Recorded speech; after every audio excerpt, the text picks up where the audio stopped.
श्री दुर्गाय नमः। श्री दुर्गा सप्तशती पहला अध्याय।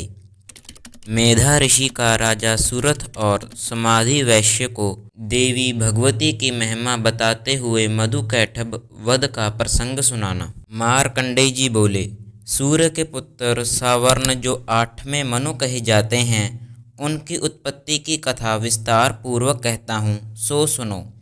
सूर्य पुत्र महाभाग सावर्णी भगवती महामाया के अनुग्रह से जिस प्रकार मनवंतर के स्वामी हुए, वही प्रसंग सुनाता हूँ। पूर्व काल की बात है। सूरथ नाम के एक राजा थे जो चैत्र वंश में उत्पन्न हुए थे। समस्त भूमंडल पर उनका अधिकार था। वे प्रजा का अपने औरस पुत्रों की भांति धर्म पूर्वक पालन करते थे। फिर भी उस समय कोला नगरी का नाश करने वाले क्षत्रिय उनके शत्रु हो गए। राजा सूरथ की दंड नीति बड़ी प्रबल थी। उनका शत्रुओं के साथ युद्ध हुआ। यद्यपि कोला विध्वंसी संख्या में कम थे, तो भी राजा सूरथ युद्ध में उनसे हार गए।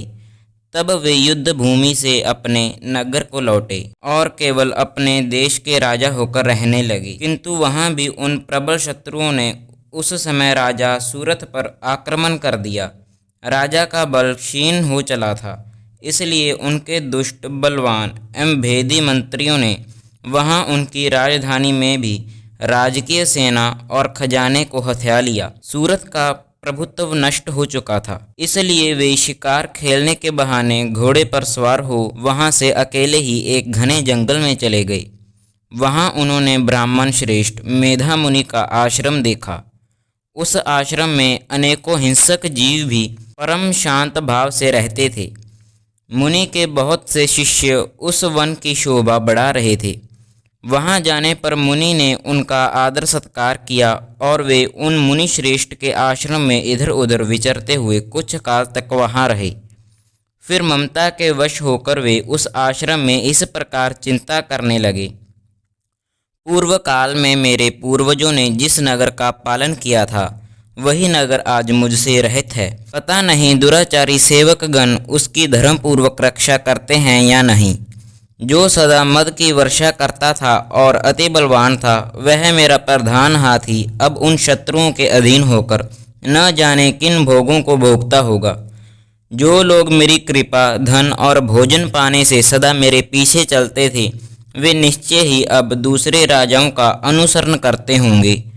व्यर्थ खर्च करने वाले उन लोगों के द्वारा अत्यंत कष्ट से जमा किया हुआ वह मेरा खजाना खाली हो जाएगा। ये तथा और भी कई बातें राजा सूरथ लगातार सोचते रहे। एक दिन उन्होंने वहाँ विप्रवर मेधा के आश्रम के निकट एक वैश्य को देखा और उससे पूछा, हे सज्जन, तुम कौन हो? यहाँ तुम क्यों शोकग्रस्त होकर और उद्विग्न दिखाई दे रहे हो? राजा सूरथ का यह प्रेम पूर्वक कहा हुआ वचन सुनकर वैश्य ने विनीत भाव से उन्हें प्रणाम करके कहा। वैश्य बोला, राजन, मैं धनियों के कुल में उत्पन्न एक वैश्य हूँ। मेरा नाम समाधि है। मेरे दुष्ट स्त्री पुत्रों ने धन के लालच में आकर मुझे घर से बाहर निकाल दिया है। इस समय मैं धन, स्त्री और पुत्रों से वंचित हूँ। विश्वसनीय बंधु बांधवों ने मेरी ही संपत्ति छीनकर मुझे निकाल दिया, इसलिए दुखी हो मैं यहाँ चला आया हूँ। यहाँ रहकर मैं इस बात को नहीं जानता कि मेरे पुत्रों की, स्त्री की और स्वजनों की कुशल है या नहीं। इस समय घर में वे कुशल से रहते हैं अथवा अकुशल से। वे मेरे पुत्र कैसे हैं? क्या वे सदाचारी हैं अथवा दुराचारी हो गए हैं? राजा ने पूछा, जिन लोभी स्त्री, पुत्र आदि ने धन के कारण तुम्हें घर से निकाल दिया, उनके प्रति तुम्हारे चित्त में इतना प्यार क्यों है? वैश्य बोला, आप मेरे विषय में जो बात कहते हैं वे सच है, किंतु क्या करूं, मेरा मन निष्ठुरता धारण नहीं कर सकता। जिन्होंने धन के लोभ में पड़कर पिता के प्रति श्रद्धा, पति के प्रति प्रेम तथा स्वजन के प्रति अनुराग को त्याग दे मुझे घर से निकाल दिया, उन्हीं के प्रति मेरे हृदय में इतनी अनुरक्ति है। हे महात्मे, गुणहीन बंधुओं के प्रति जो मेरा चित्त इस प्रकार प्रेम मगन हो रहा है, ये क्या है? इस बात को मैं जानकर भी नहीं जान पाता। उनके लिए मैं लंबी सांसें ले रहा हूँ और मेरा मन अत्यंत दुखित हो रहा है। उन लोगों में प्रेम का स्वतः अभाव है, तो भी उनके प्रति जो मेरा मन निष्ठुर नहीं हो पाता, इसके लिए क्या करूं? मार्कंडेय जी बोले, हे ब्राह्मण, तदंतर राजाओं में श्रेष्ठ सूरथ और वह समाधि नामक वैश्य दोनों साथ साथ मेधा मुनि की सेवा में उपस्थित हुए और उनके साथ यथा योग्य न्यायानुकूल विनयपूर्ण बर्ताव करके बैठ गए। इसके बाद वैश्य और राजा ने कुछ वार्तालाप आरंभ किया। राजा ने कहा, भगवान, मैं आपसे एक बात पूछना चाहता हूँ, उसे कृपा बताइए। मेरे चित्त अपने वश में नहीं है, इसलिए यह बात मेरे मन को बहुत दुख देती है।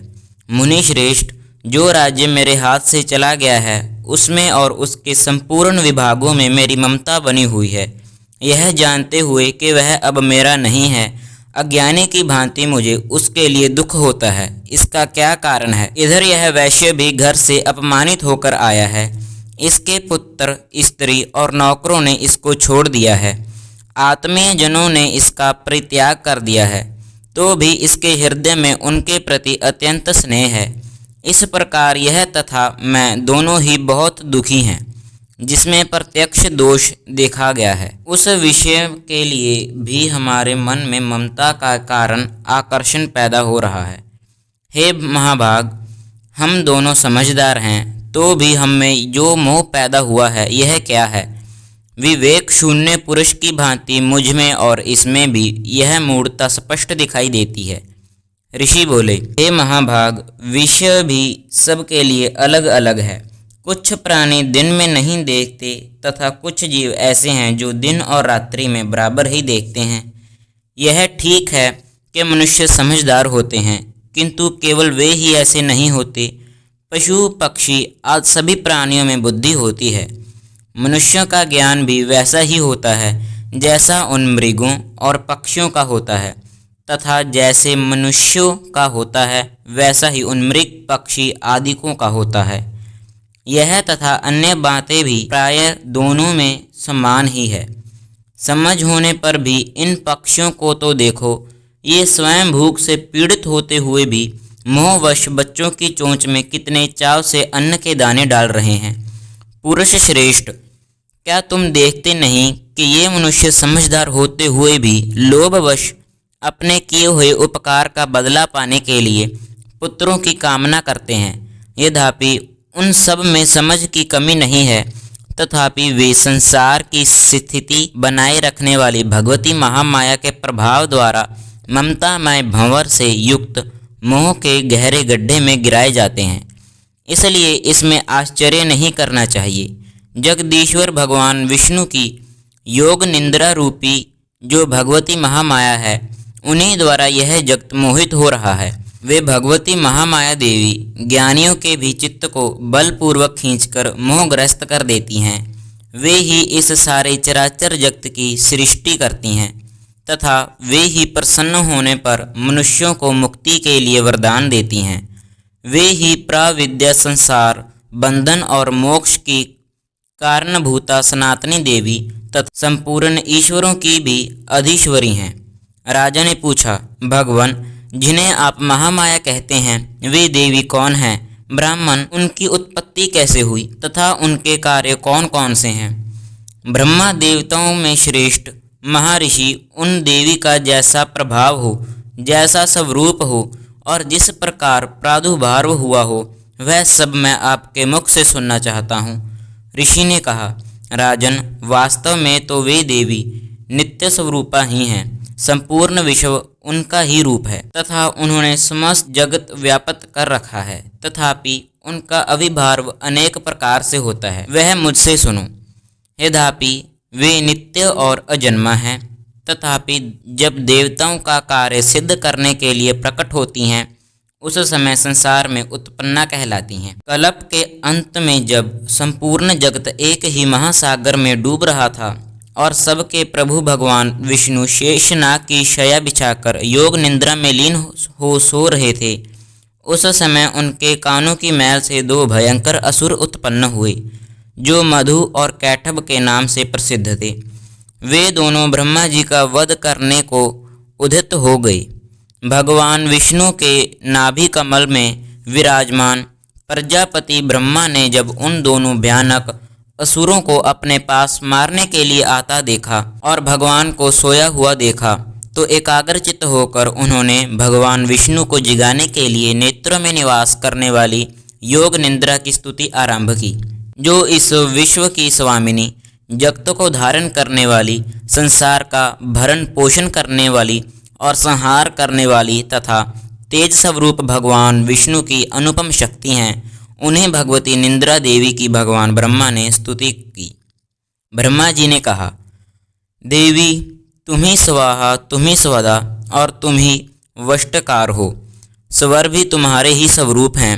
तुम ही प्राणदायिनी सुधा हो। नित्य अक्षर प्रणव में अकार, उकार, मकार इन तीनों मात्राओं के रूप में तुम ही स्थित हो तथा इन तीन मात्राओं के अतिरिक्त जो बिंदु रूपा नित्य अर्ध मात्रा है, जिसका विशेष रूप में उच्चारण नहीं किया जा सकता, वह भी तुम ही हो। देवी तुम ही संध्या, सावित्री तथा परम जननी हो। देवी तुम ही इस सकल ब्रह्मांड को धारण करती हो।